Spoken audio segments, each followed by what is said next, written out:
Hi friends, haematoma after gynaecomastia surgery అంటే surgery అయిపోయిన తర్వాత కొంతమందిలో gynaecomastia very rare complication.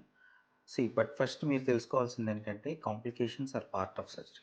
Okay, వాటిని ప్రివెంట్ చేయడానికి ఫ్రమ్ డాక్టర్ సైడ్ కొన్ని జాగ్రత్తలు తీసుకుంటాము during surgery and after surgery పేషెంట్స్కి కొన్ని ఇన్స్ట్రక్షన్స్ చెప్పడం జరుగుతుంది. అవి ఎంత స్ట్రిక్ట్గా పాటించాలి అన్న దాని గురించి, ఆ ఇంపార్టెన్స్ ఏంటి అన్న దాని గురించి వాళ్ళు ఎక్స్ప్లెయిన్ చేస్తారు. Recently we did a case of gynaecomastia surgery. Complete అయిపోయింది సర్జరీ. పేషెంట్ని పోస్ట్ ఆపరేటివ్ రూమ్కి షిఫ్ట్ చేసాం.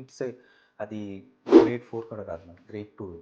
So it's minor grade gynaecomastia. But surgery అయిపోయిన తర్వాత పేషెంట్ని రూమ్కి షిఫ్ట్ చేసాము. రూమ్ షిఫ్ట్ చేసిన కొంచెం టైంకి నేను వెళ్ళి చూశాను, బాగానే ఉన్నారు.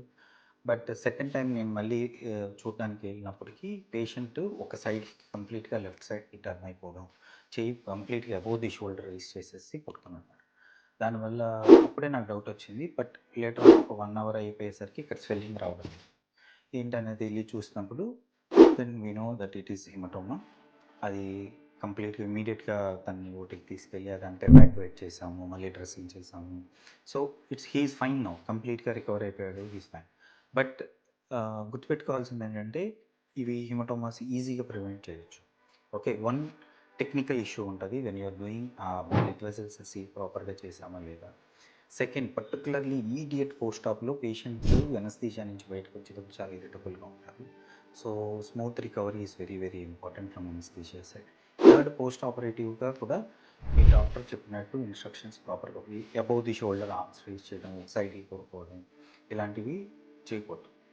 ఓకే, అలాంటివి చేసినప్పుడు ఏమవుతుందంటే అక్కడ బ్లీడ్ అయ్యే అవకాశం ఉంటుంది.